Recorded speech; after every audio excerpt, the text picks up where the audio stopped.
Good morning student. मैं Vijay Chand, electrical engineering department, Radha Vallabh group of institution.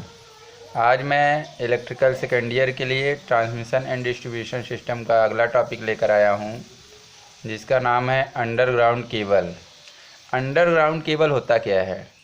जो ground के अंदर केबल का यूज सप्लाई के लिए किया जाता है उसे अंडरग्राउंड केबल कहा जाता है। तो आइए देखते हैं अंडरग्राउंड केबल बनता कैसे है, अंडरग्राउंड केबल के पार्ट कौन कौन से होते हैं। तो ये देखिए, इसका स्ट्रक्चर होता है। ये जो होता है कंडक्टर होता है, जो जिस आप अगर देखे हो कंडक्टर या फिर कोर बोला जाता है इसे।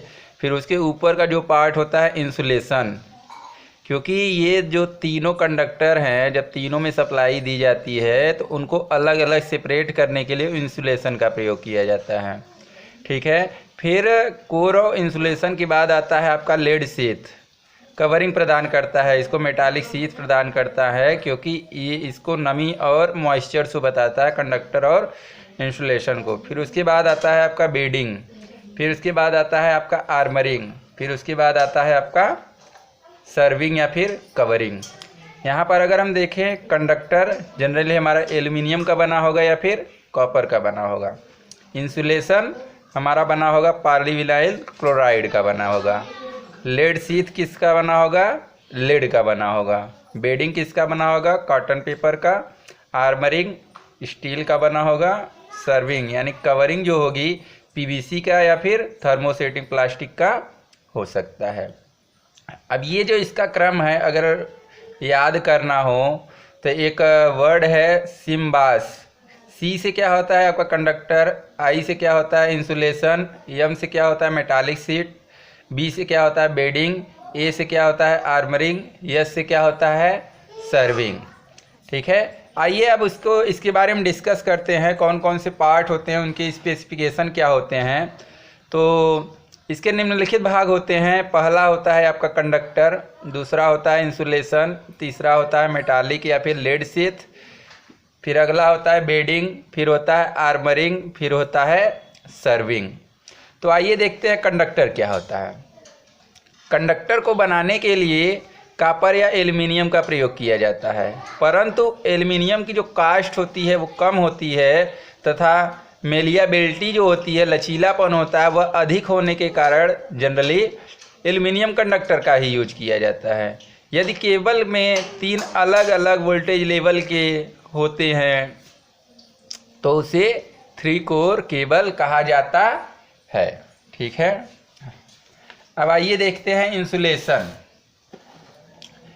केबल में हाई वोल्टेज के कंडक्टर एक दूसरे के पास पास रखे होते हैं, जैसा कि इसमें आप देख सकते हैं कि 1 2 3 हैं, ये हाई वोल्टेज के कंडक्टर हैं। ठीक है। इनको क्या कहता है, सेपरेट करने के लिए ही इंसुलेशन का प्रयोग किया जाता है। तो रखे होते हैं, इसलिए उन्हें सेपरेट करने के लिए इंसुलेशन प्रोवाइड किया जाता है। इंसुलेटिंग मटेरियल के निम्नलिखित प्रॉपर्टी होनी चाहिए। उनका इंसुलेशन रजिस्टेंस जो होना चाहिए वो बहुत हाई होना चाहिए। डाई इलेक्ट्रिक स्ट्रेंथ बहुत ज़्यादा होना चाहिए। मॉइस्चर एब्जॉर्ब नहीं करना चाहिए, मॉइस्चर मतलब नमी को एब्जॉर्ब नहीं करना चाहिए। हाई मेल्टिंग पॉइंट होना चाहिए। फिर उसके बाद लो थर्मल कोफिशिएंट होना चाहिए। अब इसके लिए एग्जाम्पल क्या क्या यूज हम कर सकते हैं? रबर यूज कर सकते हैं, प्लास्टिक यूज कर सकते हैं, क्लास लिंक पॉलीथीन यूज कर सकते हैं, प्लास्टिक यूज कर सकते हैं, इम्प्रेग्नेट पेपर यूज कर सकते हैं। अब आइए देखते हैं मेटालिक शीट क्या होती है। पावर केबल में मेटालिक शीट का निम्नलिखित फंक्शन हो सकता है। पहला, यह कंडक्टर के इंटरनल कंस्ट्रक्शन तथा इंसुलेशन को टेम्परेचर तथा नमी से प्रोटेक्ट करता है। यह इलेक्ट्रोमैग्नेटिक फील्ड को मेंटेन करता है तथा एक्सटर्नल मैग्नेटिक फील्ड के इंटरफेरेंस से बचाता है। इसके लिए लेड या फिर लेड एलॉय का यूज किया जाता है। अब आता है आपका बेडिंग। बेडिंग क्या होता है? यह पावर केबल तथा कंडक्टर को कुशन प्रोवाइड करता है। ठीक है। यह अचानक से होने वाले मैकेनिकल प्रेशर को एब्जॉर्ब कर लेता है तथा इंटरनल कंस्ट्रक्शन को क्या करता है? प्रोटेक्ट करता है। यह कॉटन या पेपर का बना होता है। ठीक है, अब अगला आता है आपका आर्मरिंग। यह केबल को ब्रेकडाउन से बचाने का कार्य करता है। पावर केबल में यह ट्विस्टिंग तथा फोल्डिंग पर ब्रेकडाउन हो सकता है। पावर केबल जो है अगर हम बहुत ज़्यादा ट्विस्ट करें या फिर फोल्ड करें तो टूट सकता है, कहने का मतलब यह है। इसलिए आर्मरिंग द्वारा एक लिमिट के बाद इसे रोक लिया जाता है। अब जैसे उसका क्या है, जब हम जैसे ये केबल है, जब इसको हम मोड़ रहे हैं तो एक लिमिट के बाद ये मुड़ेगा ही नहीं, वही जो होता है आर्मरिंग प्रोवाइड किया होता है।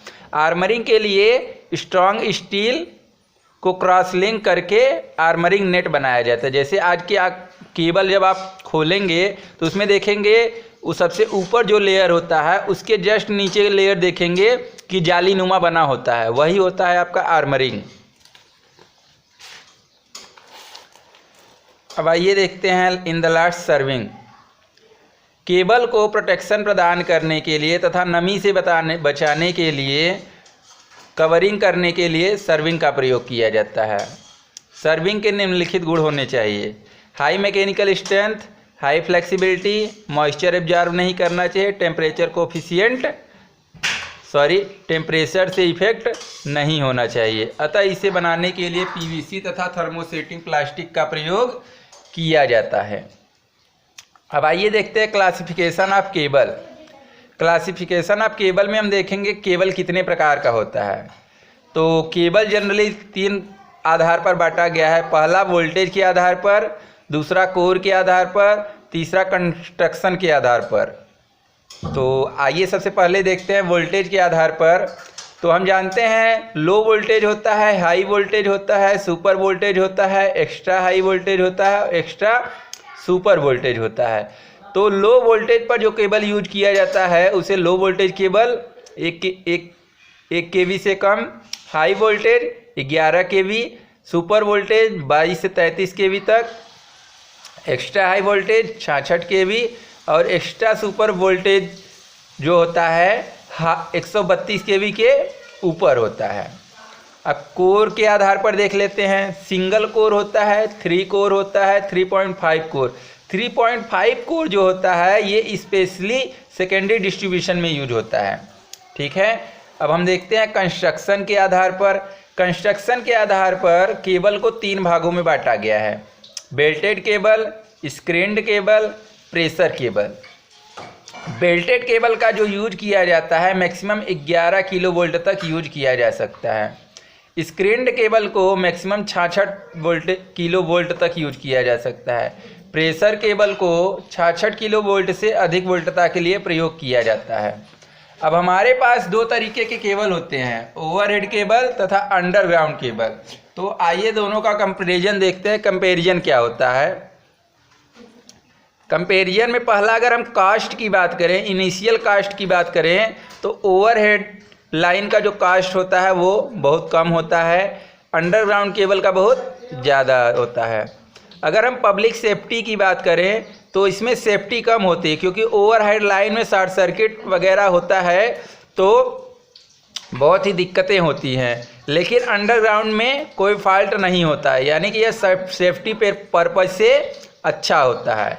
फॉल्ट ओवरहेड लाइन में फॉल्ट बहुत ज़्यादा क्रिएट होता है, लेकिन अंडरग्राउंड केबल में फॉल्ट बहुत कम क्रिएट होता है।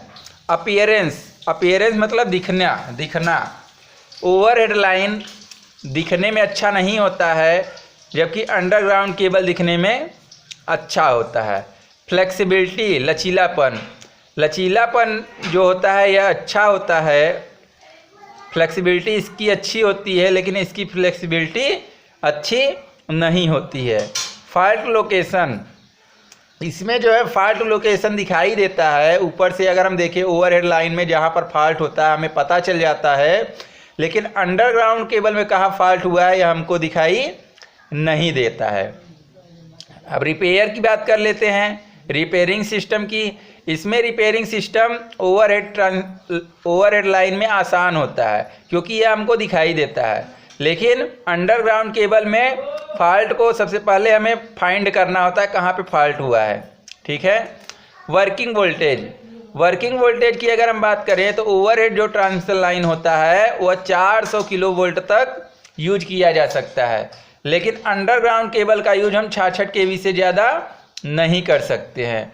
लाइटनिंग इफेक्ट की बात करें, जो बिजली गिरती है, नेचुरल बिजली जो गिरती है ओवरहेड ट्रांसमिशन लाइन में बहुत ज़्यादा इफेक्ट करती है, लेकिन अंडरग्राउंड केबल में यह इफेक्ट नहीं करती है। सप्लाई इंटरप्ट की बात करें तो ओवरहेड लाइन में बहुत ज़्यादा होता है, लेकिन अंडरग्राउंड केबल में बहुत कम होता है। अब इंटरफेरेंस बात करें, ठीक है, इंटरफेरेंस की अगर हम बात करते हैं तो ओवरहेड लाइन में इंटरफेरेंस बहुत ज़्यादा होता है, जबकि अंडरग्राउंड केबल में इंटरफेरेंस होता ही नहीं है। इंटरफेरेंस का मतलब है टेलीकम्युनिकेशन से जो रे आ रही हैं उनसे इंटरफेरेंस की बात हो रही है। तो ओवरहेड लाइन में बहुत ज़्यादा होता है, जबकि अंडरग्राउंड केबल में नहीं होता है। चलिए अगले लेक्चर में हम बात करेंगे अंडरग्राउंड केबल में होने वाले फॉल्ट के बारे में। धन्यवाद।